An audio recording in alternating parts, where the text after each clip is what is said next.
Adaku's life was a song of joy. She was married to Obina, a man whose laughter was as warm as the morning sun. They lived in a small house with a big compound, filled with the happy noises of their 3 children, Nkechi, Chidi, and little Ngozi. Obina was a good farmer. His yams were the biggest in the village and his palm oil was famous in the market. Adaku was a proud wife and a loving mother. She would wake up early each morning, prepare the children for school, and help Obina on the farm. Her heart was always full of gratitude for the simple, peaceful life they had built together. A life rich not in money, but in love and shared dreams for their children's bright future. Their days were a gentle rhythm of hard work and simple pleasures.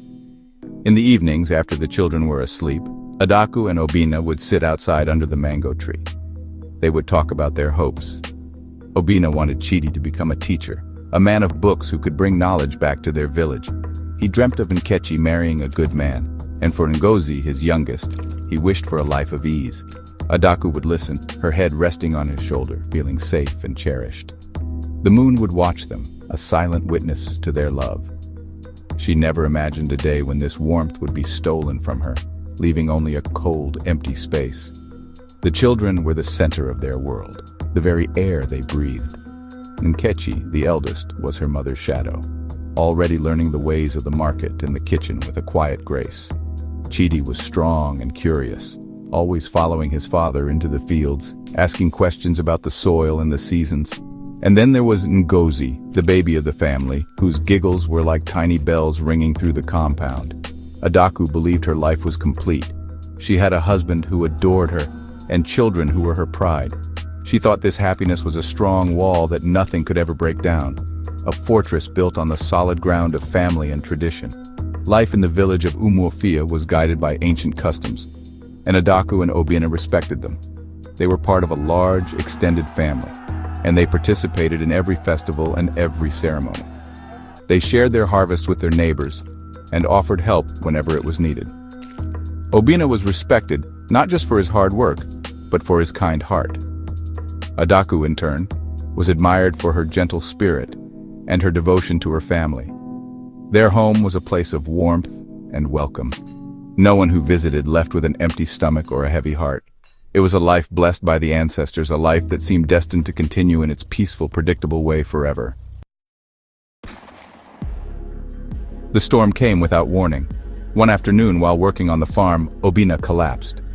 A strange fever had taken hold of him, a sickness that no traditional healer could understand or cure.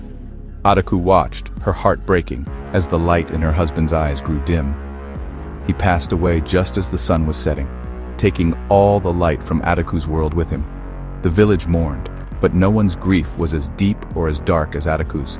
She felt like a tree struck by lightning, split in two with her roots torn from the earth. The song of her life had ended abruptly, replaced by a painful, deafening silence that filled every corner of her home and her heart.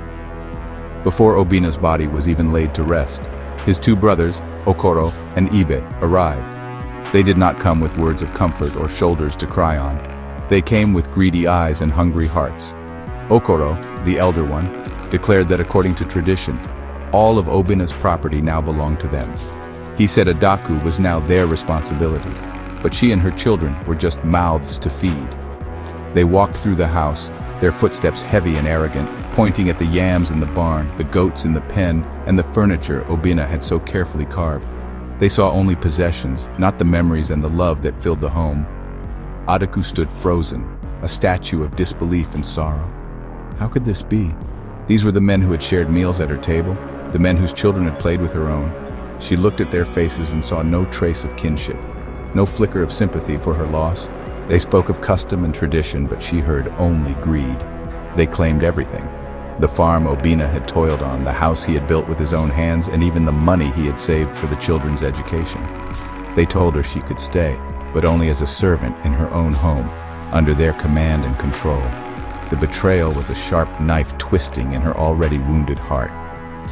It was a pain worse than the grief of her husband's death. Obina's spirit had not yet traveled to the land of the ancestors, and already his brothers were erasing his legacy. They were vultures circling, eager to pick the bones of the life she and Obina had built. Adaku held her children close, their small bodies trembling against hers. She saw the fear in their eyes, and in that moment, her deep sorrow began to mix with a new, unfamiliar feeling, a slow-burning anger that started to warm the cold emptiness inside her. For days, Adaku wept. She wept for her lost husband, for her stolen future, and for the cruelty of the world. Her children watched her, their young faces etched with worry. One evening, as she cried softly in the dark, little Chidi came and put his small hand on her arm. "Mama, don't cry," he whispered. "Papa would not want you to be sad." His simple words were like a spark in the darkness. Adaku looked at her 3 children, their innocent faces depending on her completely. She realized that her tears would not feed them. Her sorrow would not protect them. She had to be strong, not just for herself, but for them. She was their only shield now. The next morning, Adaku dried her eyes.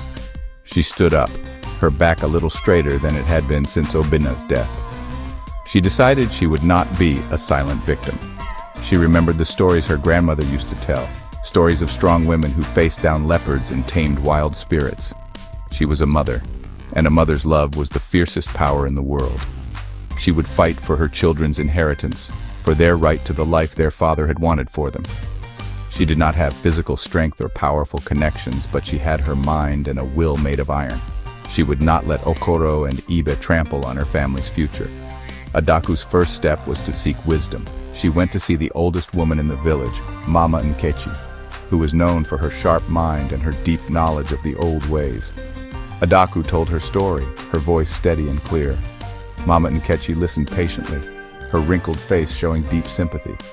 She told Adaku that while custom gave the brothers rights, it did not give them the right to be cruel or to leave a widow and her children destitute. She advised Adaku to appeal to the Council of Elders, but to do so cleverly. "Do not fight them with anger," the old woman said. "Fight them with truth. Remind them of their duty not just to custom, but to compassion." Armed with this advice, Adaku began to gather her strength. She knew she could not face the elders alone. She started speaking quietly to the other women in the village.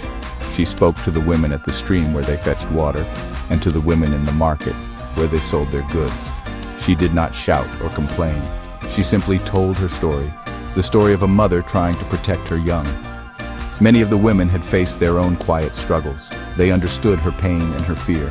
They saw her courage, and they began to offer their support, not with loud declarations, but with knowing glances, small gifts of food and words of encouragement. The day Adaku went before the Council of Elders, a small group of village women stood silently at the edge of the clearing, their presence a quiet show of support. Adaku, dressed in her simple mourning clothes, stood before the elders with her head held high.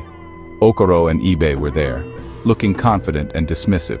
They spoke first, loudly talking about tradition and their rights as brothers.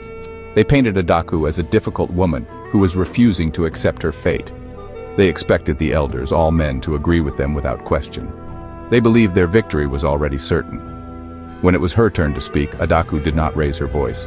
She spoke calmly and respectfully. "Elders of Umuofia," she began, "I am not here to challenge our traditions. I am here as a mother." She then spoke of Obina, of his love for his family and his dreams for his children. She reminded the elders of his hard work and his contributions to the village. She painted a vivid picture of the future her children now faced.